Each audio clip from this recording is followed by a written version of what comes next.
Why would I want to bring God into my bedroom? It's a very, very good question. And Rav Nathan, why are you telling me that I can and that I should? It's not a simple thing for people, because people view God as one that puts limitations on their life, one that tells them that they can do this, but they can't do this, that, and the other. One that tells them that, you know, you need to be a slave to a certain thing in order to be a religious person. And that really is a very, very unhealthy way of looking at God, because in truth, God is all about freedom. God is about true freedom. Slavery is what Western society is teaching us, that we have to do what our next door neighbor says, or what our boss says, or what someone else thinks about us, and that's what runs our life.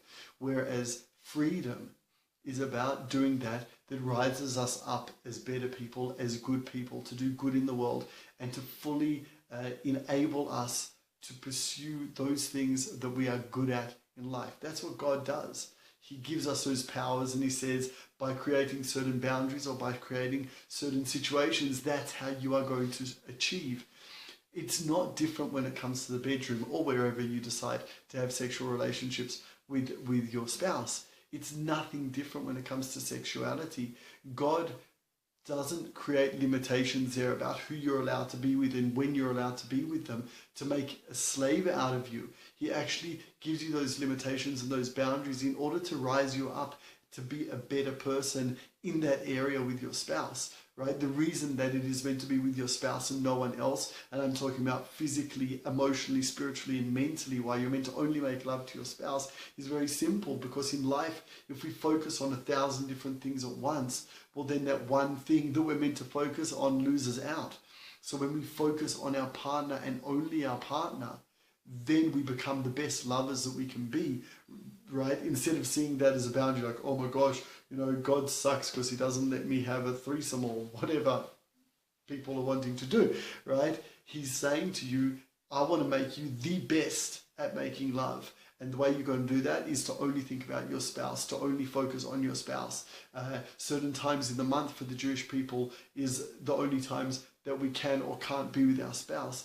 The reason behind that is because those times are focused to be the best times in my sexual relationship. When I can't touch, then I need to focus on my emotional relationship with my spouse, and it makes me the best at doing that in that time. Like Shlomo HaMelech, King Solomon said, Hakol Zman Ba'et, everything has its time. Everything has its time and its place in order to make us the best at that time. So don't push God away out of your bedroom. Don't push him away, bring him in. You know, there are certain people who feel very uncomfortable to think that, well, God's here, well, I can't be naked. Well, number one, he made you. So that's number one. But number two, there's a beautiful concept. And that is that God was both in the temple, that was up on a mountain, high away from the people, right? Everyone was dressed beautifully and clothed and speaking perfectly. He was there, but he was also in the tabernacle, right in the middle of all of those tents where people acted in all different ways that we all act within our home, good, bad, and indifferent, whatever it was. God wants to be wherever you are and wherever you will let him in. And wherever we let him in, that's what makes us a better person.